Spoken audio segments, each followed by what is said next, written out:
الحمد لله رب العالمين، والصلاة والسلام على رسوله الكريم وعلى آله وصحبه أجمعين، وأشهد أن لا إله إلا الله وأشهد أن محمدا عبده ورسوله.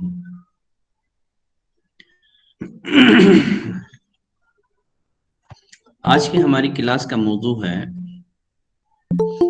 نفاس کے احکام اور مسائل۔ سب سے پہلا سوال یہ ہے، نفاس کی تعریف کیا ہے؟ نفاس کسے کہتے ہیں؟ نفاس سے مراد وہ خون ہے جو ولادت کے سبب یا زچگی کے سبب، ڈلیوری کے سبب رحم سے خارج ہوتا ہے، عورت کی بچہ دانی سے خارج ہوتا ہے۔ امام بہوتی رحمۃ اللہ علیہ فرماتے ہیں، نفاس اس خون کو کہتے ہیں جو عورت کی بچہ دانی سے، عورت کے رحم سے ولادت کے ساتھ یا اس سے 2 دن یا 3 دن پہلے نشانی کے طور پر اور ولادت کے بچے کی پیدائش کے 40 دنوں تک خارج ہوتا ہے۔ تو اس تعریف کے اعتبار سے بچے کی ولادت سے 2 یا 3 دن قبل بطور نشانی کے جو خون خارج ہوتا ہے، جو خون نکلتا ہے، اس کو بھی نفاس ہی کا خون کہا جاتا ہے۔ یہ تو ہو گئی نفاس کی تعریف۔ نفاس سے مراد وہ خون ہے جو ولادت کے سبب عورت کی بچہ دانی سے یا اس کے رحم سے خارج ہوتا ہے۔ اب یہاں ایک اہم مسئلہ ہے، اس کو تھوڑا غور سے سنیں۔ مسئلہ ہے، اگر وقت سے پہلے حمل ساقط ہو جائے، اگر عورت کا حمل وقت سے پہلے ساقط ہو جائے، یعنی ابوشن وقت ساقط ہو جائے، اس صورت میں اس سے خارج ہونے والے خون کا کیا حکم ہے؟ کیا وہ خون نفاس کا شمار ہوگا کہ عورت نماز اور روزہ چھوڑ دے، یا نفاس کا شمار نہیں ہوگا کہ عورت نماز اور روزوں کا اہتمام کرے؟ اس مسئلے میں تھوڑی تفصیل ہے، ڈیٹیل ہے اس مسئلے میں۔ وقت سے پہلے حمل کے گرنے کی 3 حالتیں ہیں۔ اگر وقت سے پہلے حمل ساقط ہو جائے، اس کی 3 حالتیں ہیں۔ پہلی حالت، اگر 80 دن سے پہلے پیٹ کا بچہ ساقط ہو جائے، اگر 80 دن سے پہلے، یعنی پریگننسی کے 80 دن سے پہلے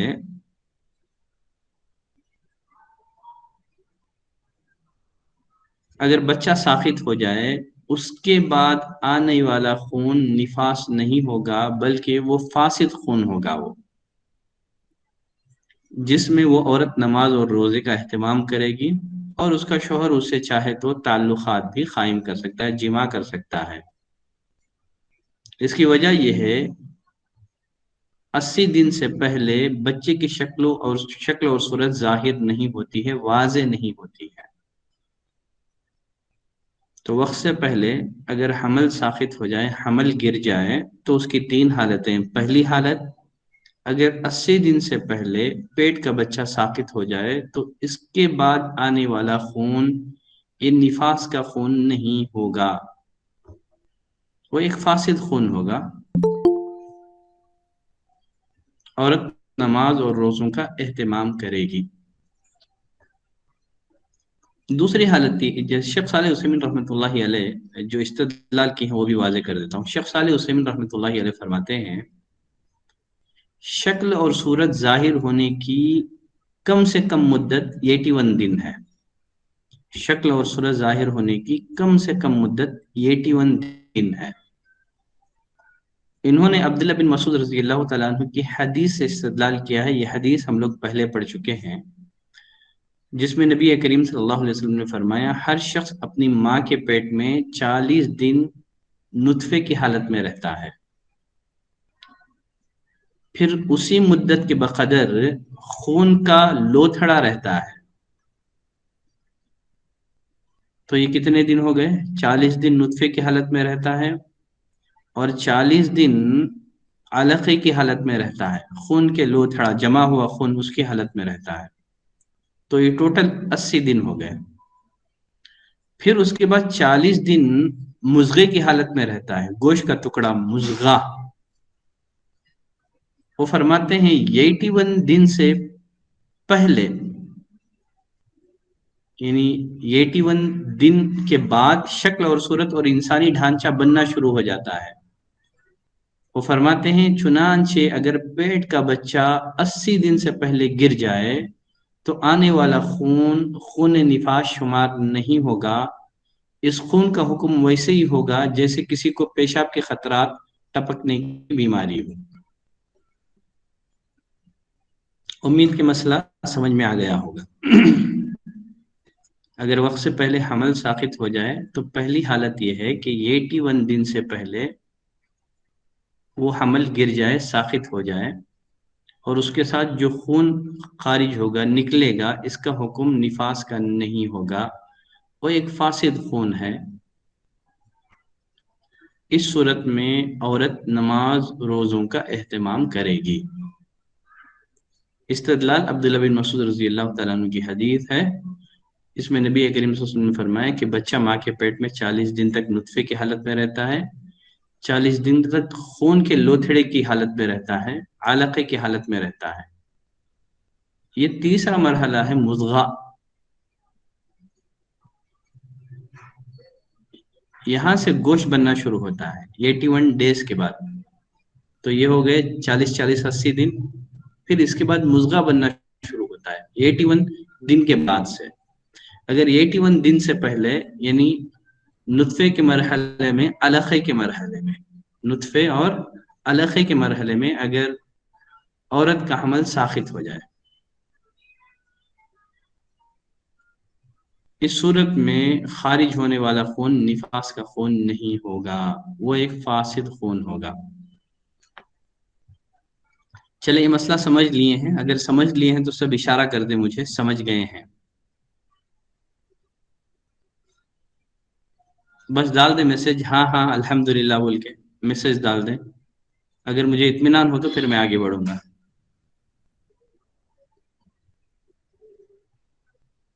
الحمدللہ 1-2 میسج آ گئے ہیں۔ چلیں، اگر وقت سے پہلے حمل ساقط ہو جائے، اس کی دوسری صورت یہ ہے 90 دن کے بعد۔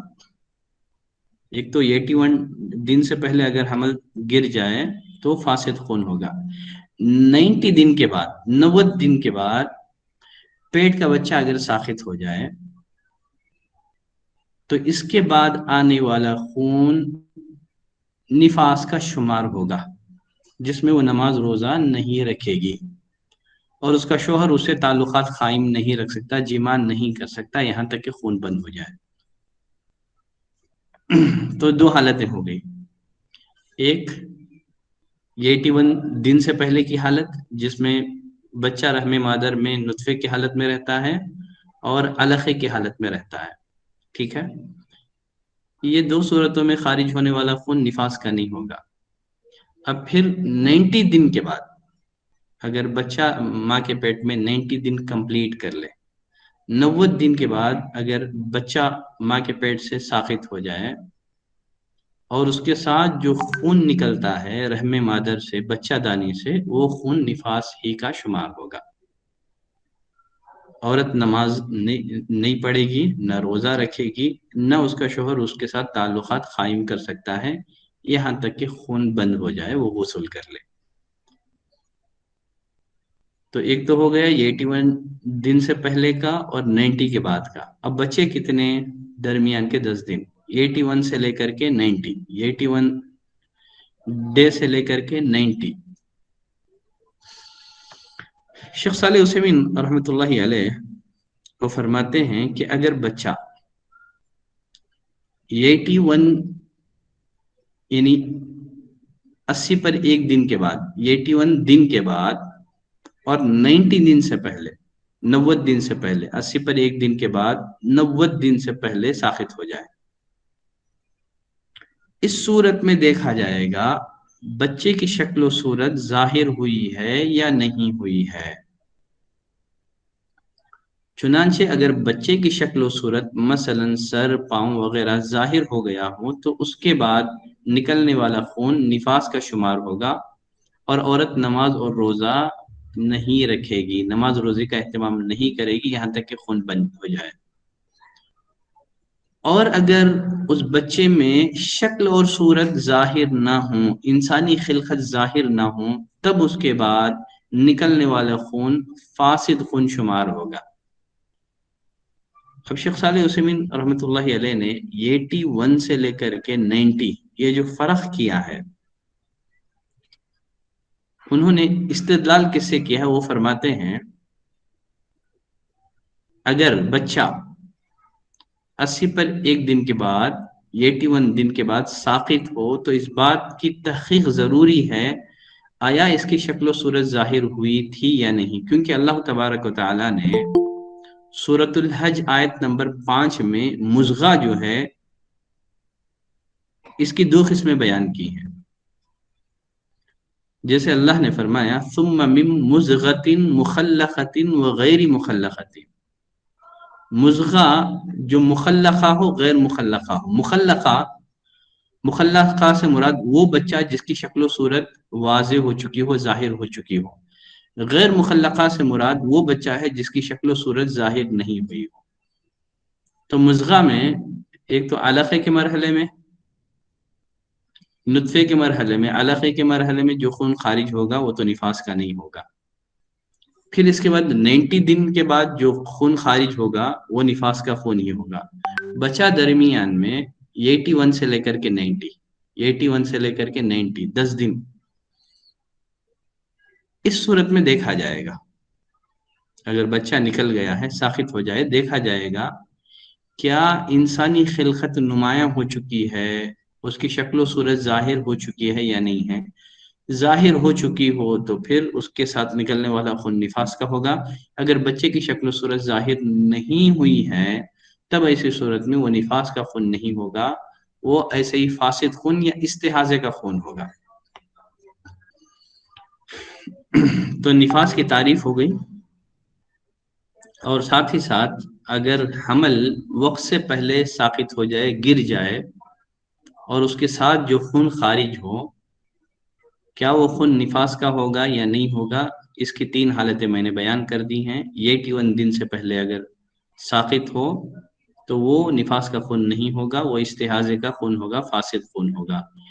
81 دن سے لے کر کے 90 کے درمیان دیکھا جائے گا کیا بچے کی خلقت واضح ہوئی ہے یا نہیں ہوئی ہے، واضح ہوئی ہو اور اس کے ساتھ جو خون نکلے وہ نفاس کا ہوگا، واضح نہیں ہوئی ہے تو پھر وہ استحاضے کا خون ہوگا۔